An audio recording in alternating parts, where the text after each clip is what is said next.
नमस्कार विद्यार्थी मित्रांनो, आजच्या चालू घडामोडीच्या भागामध्ये तुम्हा सर्वांचं मनपूर्वक स्वागत. आणि आजचा भाग हा विशेष महत्त्वाचा ठरेल, कारण या भागामध्ये आपण आजचे जे काही प्रश्न आहेत ते कोणते प्रश्न तयार होतात त्या प्रश्नांचा विचार केलेला तुम्हाला दिसून येणार आहे.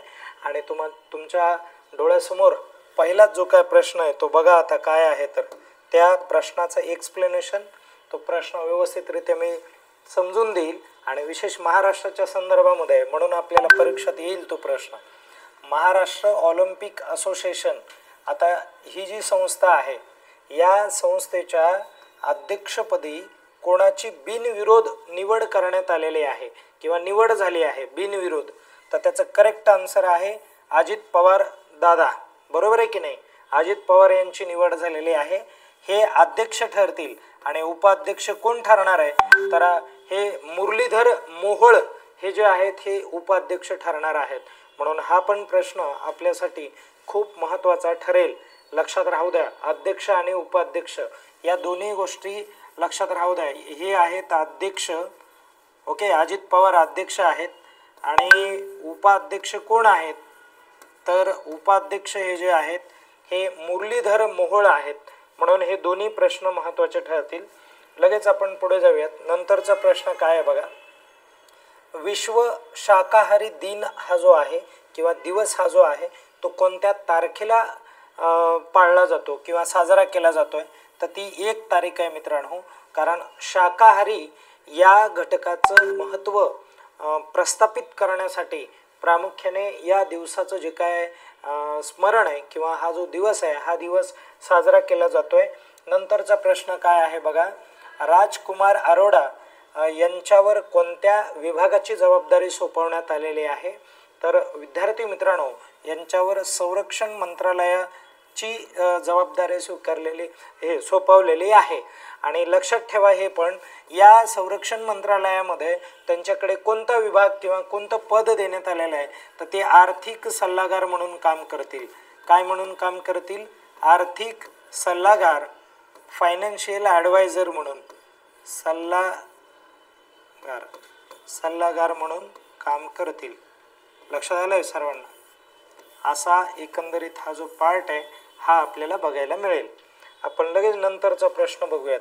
बघा, फिडे विश्वकप शतरंज ट्रॉफी अशी एक ट्रॉफी आहे. फिडे विश्वकप शतरंज ट्रॉफी नाव बदलून या ट्रॉफीचं नाव बदलण्यात आलेलं आहे, चेंज करण्यात आलेलं आहे. आणि काय ठेवलं आहे, तर विश्वनाथ आनंद कप असं ठेवलेलं आहे. म्हणून हा पण महत्त्वाचा मुद्दा या ठिकाणी होतो. कारण एखाद्या गोष्टीचं नाव बदललेलं असेल किंवा एखाद्या स्पर्धेचं नाव बदललेलं असेल तर ते परीक्षेमध्ये आवर्जून विचारलं जातं. म्हणून असा आपण प्रश्न तयार केलेला आहे. बघा, पुदुचेरी हे आपलं प्रामुख्याने केंद्रशासित प्रदेश आहे हा. आणि या केंद्रशासित प्रदेशावरती फ्रेंच लोकांचं राज्य होतं. आणि या फ्रेंच लोकांना प्रामुख्याने तिथून आपण काढून दिलं आणि त्यांच्याकडून ती पुदुचेरी आपण घेतली.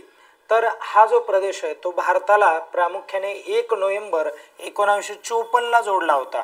बरोबर आहे? म्हणून 1 नोव्हेंबर हा जो दिवस आहे हा दिवस प्रामुख्याने पुदुचेरी मुक्त दिन म्हणून साजरा केला जातो. म्हणून हा एक महत्त्वाचा मुद्दा आहे, लक्षात राहू द्या. ओके, आता त्या नंतर पुढे आपण बघूयात. आणि ताजिकिस्तानमधील आयनी एअरबेस आहे बघा. तर हे आयनी एअरबेस जो आहे हा आयनी एअरबेस अलीकडे कोणत्या देशाने बंद केलेला आहे किंवा बंदी घातलेली त्यावरती. कारण या आयनी एअरबेसमध्ये आपले खूप मोठ्या प्रमाणावर कर्मचारी त्या ठिकाणी होते. आपण पायाभूत सुविधा त्या ठिकाणी द्यायचो. 20 वर्ष आपला करार होता. तर कोणत्या देशाने बायकॉट केलेलं दिसतंय तुम्हाला? भारताने. आणि कुणाला? तर या तजाकिस्तानला. बरोबर आहे की नाही? तर आता लक्षात ठेवा की तजाकिस्तान आणि भारत यांच्यामध्ये करार झाला होता. आणि हा करार कशाच्या सहकार्याच्या बाबतीमध्ये होता? तर आयनी एअरबेसच्या संदर्भातला तो करार होता. आता त्यानंतर अनुसूचित जाती, ज्याला तुम्ही SC म्हणता, म्हणजे शेड्यूल कास्ट म्हणता. आणि या शेड्यूल कास्टचं जे काय वर्गीकरण आहे, वर्गीकरण कशामध्ये? अ, ब, क आणि ड असं जे काय वर्गीकरण आहे हे वर्गीकरण किंवा या वर्गीकरणाच्या संदर्भातला जो काय कायदा आहे तो कायदा प्रथम लागू करणारं भारतातलं राज्य कोणतं आहे, तर ते तेलंगणा हे राज्य आहे मित्रांनो. म्हणून तेही लक्षात राहू द्या. हाही एक महत्त्वाचा मुद्दा या ठिकाणी होतोय. ओके. आणि हा मुद्दा का विचारला जाईल, कारण हा जो कायदा आहे या कायद्याची अंमलबजावणी महाराष्ट्रामध्ये होण्याची दाट शक्यता आपल्याला दिसत आहे, कारण या संदर्भामध्ये मोठ्या प्रमाणावर आंदोलनं झालेली आहेत. आता बघा, हा जो प्रश्न आता राष्ट्रीय ई विधान अर्ज, हा जो अर्ज आहे, हा अर्ज लागू करणारे भारतातले पहिले राज्य कोणते, तर या ठिकाणी नागालँड पाहिजे होतं. म्हणून हा जो प्रश्न आहे हा स्किप करून टाका, आपण स्किप केलाय. तर बघा, राष्ट्रीय ई विधान अर्ज हा जो मुद्दा आहे, हा मुद्दा कोणत्या राज्याने आत्मसात केलेला दिसून येईल, तर ते नागालँड हे उत्तर आहे मित्रांनो. नागालँड या राज्याने काय केलेलं आहे, तर नेवा म्हणजे ज्याला नॅशनल ई विधान ॲप्लिकेशन अशा प्रकारचं हे जे ॲप्लिकेशन आहे हे ॲप्लिकेशन सुरू केलेलं आहे. म्हणून हा एक नवीनच प्रयोग भारतामध्ये या राज्याने केलेला दिसून येईल.